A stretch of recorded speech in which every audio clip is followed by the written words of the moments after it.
Hello,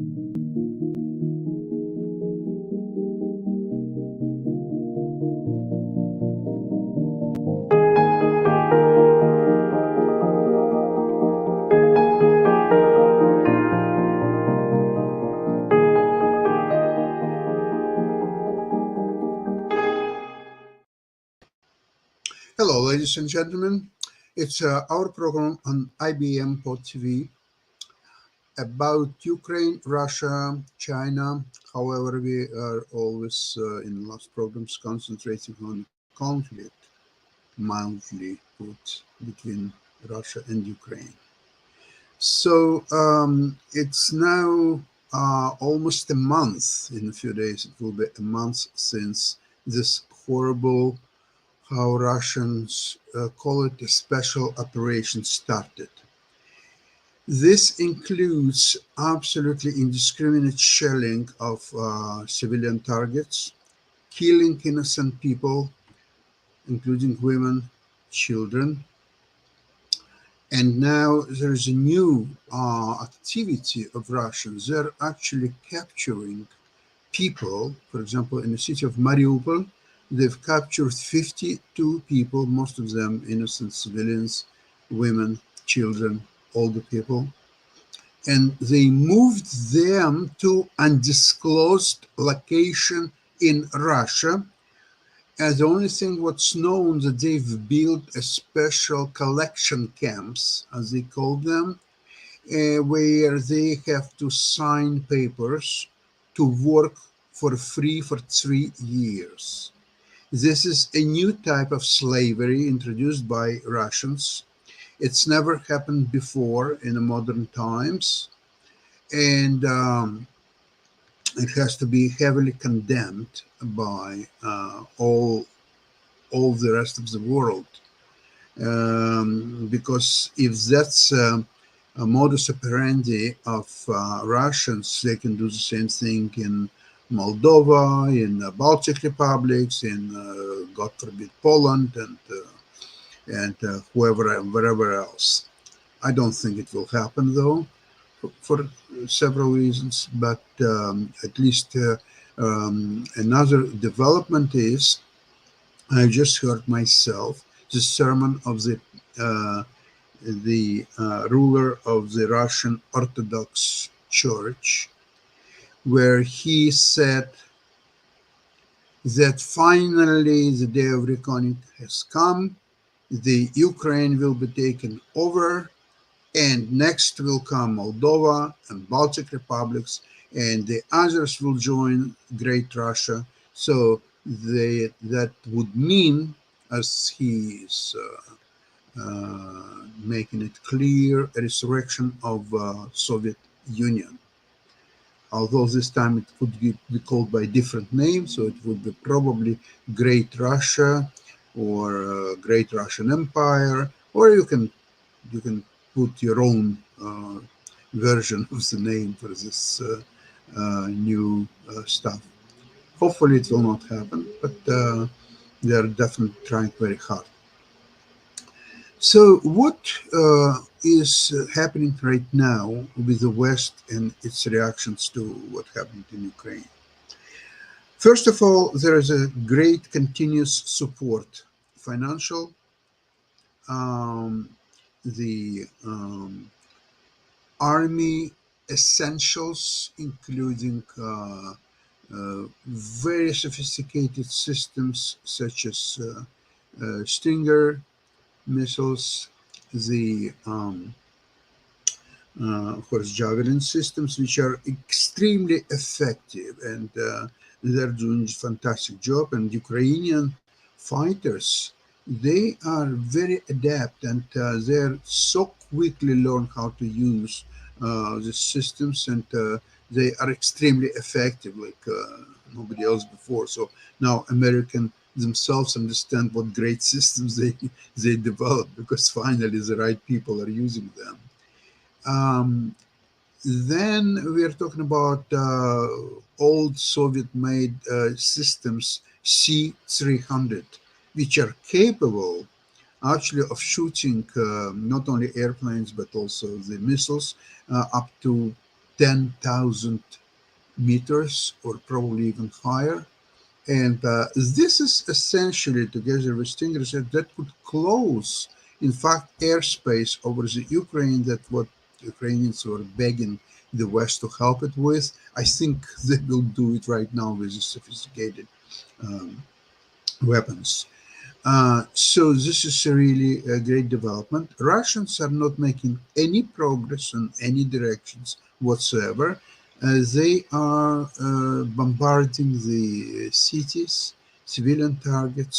So basically, they are doing the terror, terrorizing the Ukrainian people. It's tactics of genocide that.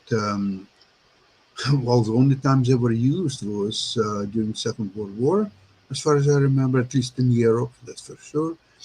And we'll see how long they will be able to continue that, because obviously Ukrainians are getting also help from the volunteers around the world. There are already more than 20,000 volunteers from 52 countries. That's incredible force because all of them being in hot points around the world. They all have combat experience. They're well armed, and one this veteran is worth 15 uh, innocent 19, 20 years old who don't even understand where they are. They've been told that they're going to do some uh, training exercises and so on. All of a sudden, but they're captured. They're saying, "Where are we? We even don't know where we are." Okay, now they know where they are. So the morale of Russian army is extremely low. It's just as low as it can get. Probably cannot get any lower than that. And the war is now being conducted essentially by one person. It's President Putin. It's his hatred to Ukraine. He wants actually to, based on his actions, he just wants to get rid of Ukrainian nation, period. So there will be Ukrainian territory. There is nothing could be done about that. But but there is no Ukrainians left. That's what he's trying to do. Now his circle is, I think by now, probably, I hope they're getting quite skeptical about what their Führer is really trying to do that. And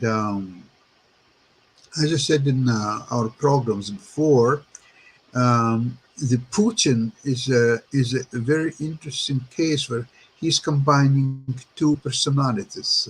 One is a former KGB officer, which is a very calculated, very disciplined person. But second reincarnation of Putin is that of Ayatollah. How that could happen that two such personalities can be combined in one person, even such great person as Putin is? Basically, he's coming from the so-called St. Petersburg group.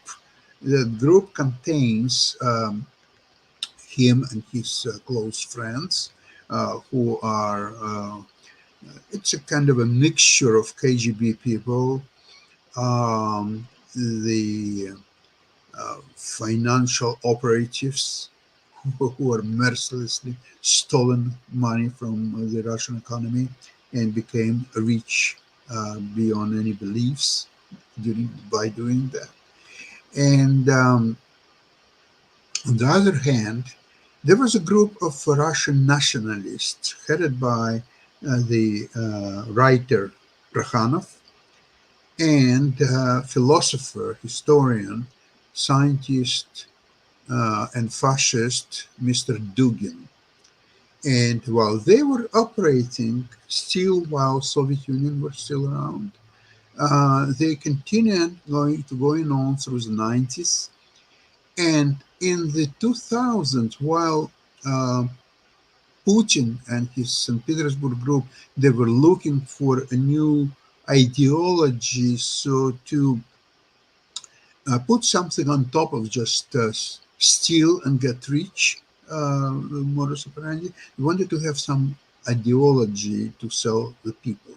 And that's where they met the Mr. Dugin, Professor Dugin, if you want, or simply fascist Dugin. And they kind of like his teachings. I'll just touch some of them. For example, it's Eurasian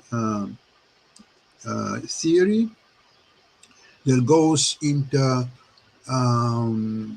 certain beliefs that all this Atlantic civilization, and primarily he's concentrating on Anglo-Saxon civilization more than even Atlantic, because first of all, they are controlling almost all worlds through incredibly strong navy, and essentially all they are trying to do is just to rob the people from all kinds of countries like India and everywhere else around the world. And they project incredible power. They got very rich by doing so. And Eurasian group, which consists of, it's a landlocked primarily group, which consists of Russia, China, Iran, and some others. Interestingly enough, he put into that group Germany as well. He's saying that it's a great European, basically landlocked country, that they have grievances that England never allowed them to build the necessary navy, and therefore they were deprived of their time to get more colonies and be on a level field with England and France and some others. So he considers them part of the Russia, China, Iran, and so on group. And then he's talking about different aspects of how the eventually the Eurasian group will take over the Sea People, so-called Anglo-Saxon or Atlantic group, and the world in the future will belong to the Eurasian group. So, so according to his teachings, the Ukraine is a kind of a first target. So they're not fighting the really evil Atlantic group. No, no, no, no. They start to fight with nations that, according to Putin himself, is the same people as Russians. They speak the same language, and so there is absolutely no logic in what Putin is doing. But I think the last thing what you should try is to find logic in what he's doing. So the that affair, I think, from what I've heard in Ukraine, from my Ukrainian sources, the next few days, as long as Ukraine can withstand, especially the tragic situation is Mariupol, and this is strategically extremely important point. As a city, it doesn't exist actually while we speak. There's no more city of Mariupol. It's been completely wiped out from the earth. There are rebels, but people are still, believe it or not, fighting. They don't give up. A couple of days ago, the Russians made ultimatum for them to give up. They refused. Even they didn't even wait until the time expiration of the ultimatum. They said right away, no, we will not surrender. So the fight is still going on. However, Russians are avoiding combat with Ukrainians army. So that's why they're resorting to terror tactics of just doing the very strong missiles and artillery fire, but avoiding combat with Ukrainians, because Ukrainians are much better equipped and much more fearless in the combat, and Russians are obviously avoiding that. However, the funniest thing is that they lost 5 generals. How the army can? I think U.S. Army has probably a total of 8 army generals. The Russians probably have hundreds of them because they can afford in a few days to lose five generals. It's quite incredible. So we'll see how many more generals they're going to lose in the next few days. And then when Ukrainian army will start counterattack, since generals will die probably several in every hour. I don't know what else to expect, but that's the reality of this situation. So right now, Ukrainians are trying to hold the status quo. There are obviously some peaceful negotiations are going on. It appears to me that Russians are not sending top-level people like Lavrov or some others, because I don't believe that they're taking these negotiations seriously. Because Putin's goals are not nearly achieved, even 10%. They took only one city, Kherson. What are they going to show? There are well over 10,000. Some Ukrainian accounts are 14,000, well over 14,000, but 10,000 is confirmed independently. Russian soldiers died, killed. And with that number, so what Putin will show to Russian people that in about a month of war, which he called special operation, which by taking people in slavery, the special operation in his understanding is much worse than a war. So, what is there for 10,000 people killed? What he will show that he took the city of Kherson, that's all? He will not be even to hold to Kherson for long because people are very defiant in Kherson. They're going to demonstrations and they're defying the soldiers who are around. They're surrounded by soldiers and they don't care. They just get out of here, dear comrades. That's what's the situation. Chris, what you heard the latest development there are?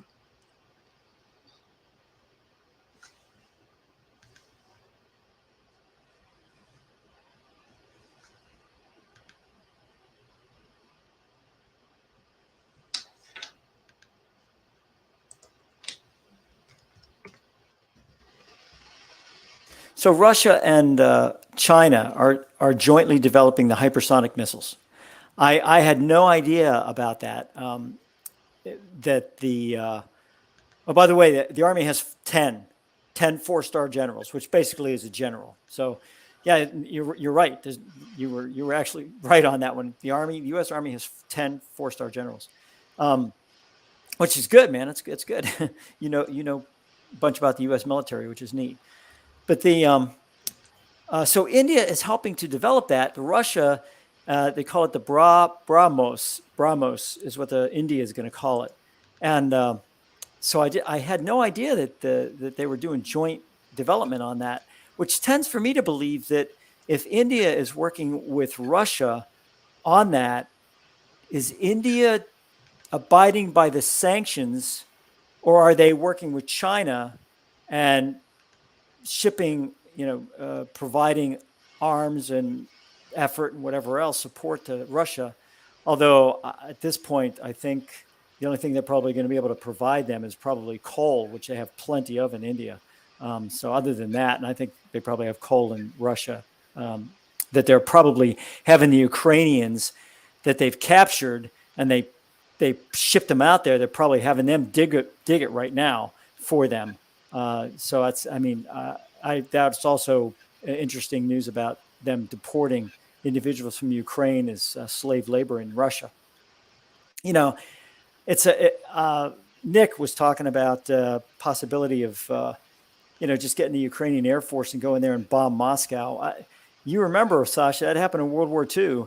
I mean, not that you were alive in World War II, but you remember the stories about that, where basically the Brits took aircraft and went over to Berlin and bombed Berlin and got a couple of bombs on target and pissed off Hitler to the point where Hitler decided to to go after cities and civilian centers and everything else in London and around London to to revenge the attack on Berlin. This whole thing with Ukraine and ideas behind it and everything else, I'm sure that this is, especially after hearing about the deportations, Ukraine. I don't know where Putin's head is just not in the game. You don't take civilians you've captured and deport them to Russia, use them as slave labor, and expect the Ukrainians just lay down and die at this point in time.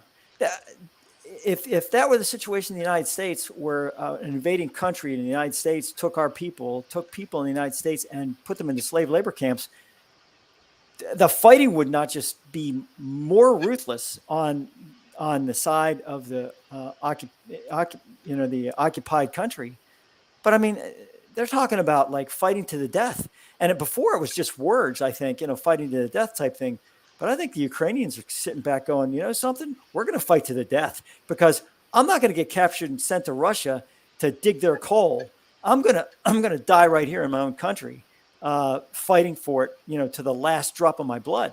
And, I think, to me, I'd go in and say, look, the Dnieper, and if I'm pronouncing this incorrectly, let me know, but the Dnieper River, the Dnieper River. Yeah, Dnieper is a Ukrainian name. Dnieper is Russian name. Oh, okay, Dnieper. Okay, so Dnieper, the Dnieper River, right?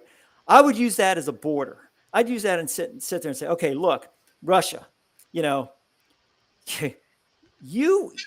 go. This is your border right here of Ukraine. You go anywhere past that river in any way, shape, or form, and NATO is going to get involved. Period.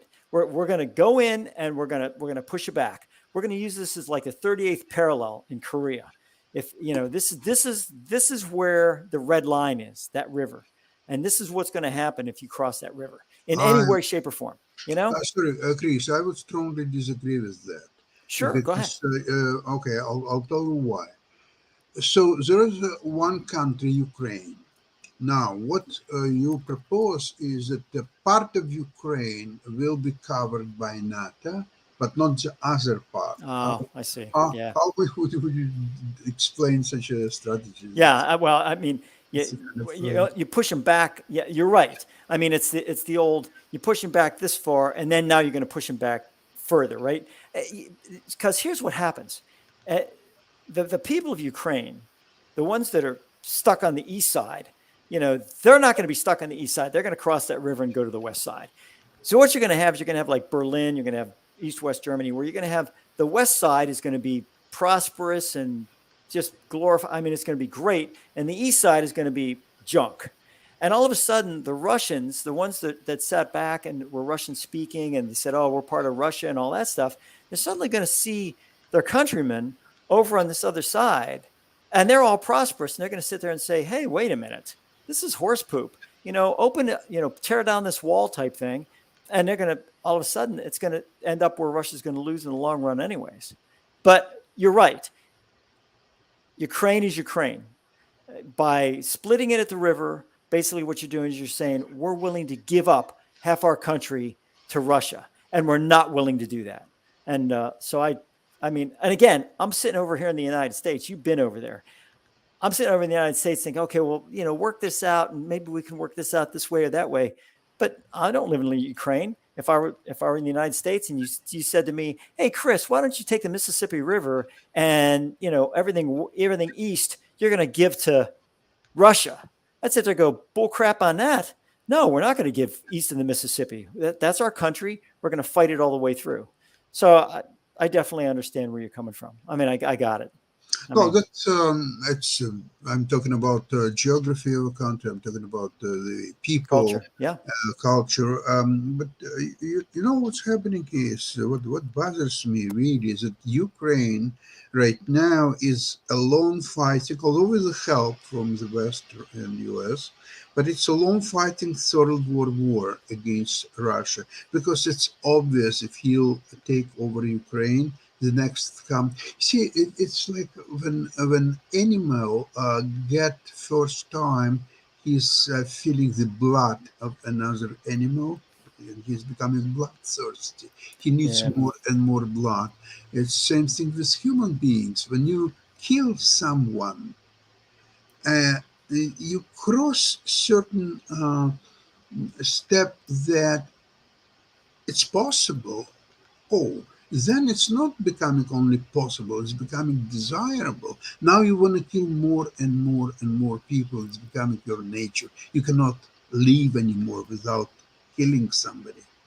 So the serial killers or so on, that's exactly what's happening. So the Russia and Putin is becoming serial killers. They are attacking anything and anybody, wherever. But you see, like before in 2014, he was very careful. He was testing water. I see, it was Yeah. 2008 in Georgia, then 14 Crimea and Donbass atrocities. He was testing water how far he can go. So by 2022, he became emboldened that actually he can go as far as he wants to go. There is no barriers anymore because the West is scared of confronting him and fighting with him. And let's call the spade a spade. That's right. Yes, West Yes. I wants agree. to, as much as possible, to avoid confrontation with Putin. So therefore, Putin is becoming even more bloodthirsty. Now he understands that. Here is an example. I've done everything what I wanted with Ukraine. West didn't say anything. Oh, they helped a little bit with some army supplies. Okay, so we can ignore that because um, they had probably a right to do that. Although I'm surprised that he was not trying to cut the lines of supply, thank God. And I don't understand why he's not doing that, because that would be the easiest way to stop any help to Ukrainians, including army supplies, weapons, and volunteers. Because volunteers is for fighting on the Ukrainian side, that's becoming an incredible force on its Yes. own. From 52 countries, well over 20,000. What if that number will swell to 50,000? That's the end of Russian army. Well, I think that's what happened with Chiang Kai-shek, right, in China during World War II, is that the U.S. went over and volunteered with Chiang Kai-shek's Air Force and flew the P-40, the P-40 aspect on that whole thing. So I think you're right. It's the idea of how do you stop that, or not stop it, but how do you continue it and make it grow? It's interesting also that uh, that Poland evidently is stopping supplies going into Belarus. They have a truck convoy that's ended up for miles to stop their supplies from getting into Belarus. They're blockading those trucks. So I think it's a very, very interesting aspect. I mean, there's sometimes that you don't have to fire a shot. All you have to do is just blockade supplies, and all of a sudden now you're really going into the siege mentality, which is probably exactly what should happen with Russia. Like you say, put them in a siege mentality, totally, completely ostracize them, make them a pariah. Just, if you want to be in Russia, fine, but you're not coming out of there ever. Yeah, I totally agree with you, and I hope now with, as I mentioned yesterday, the announcement of Schlumberger and Halliburton and Baker Hughes, I think this incredibly important development because you will see in 3-4 months their oil and gas production will start to dwindle. So maybe maybe not boycott will be required because they will simply run out of stuff to sell. Yeah. Their their aviation facilities will be good for them. I think what they will do, they will take their Airbus and Boeings, and they will take them apart to fix the remaining airplanes. And So cannibalize them. Yep. yeah, I mean, they will be in terrible shape, and that's how you say, welcome to hell, Yeah. and that's how it should be done. And then hopefully one day the Russian refrigerators will beat television. So they will stop watching their propaganda. They will go to the refrigerator and see there is no stuff in there. Oh, so how come? What's happened? Okay, maybe they will go on the streets, but definitely we'll see. Yeah. In any way, Chris, thank you so much for participating in our program. Thank you, We'll Sasha. see you next Friday. That was a show on IBM Pod TV with the name Ukraine, Russia, and China. My name is Sasha Star. Thank you very much. Bye bye, everyone.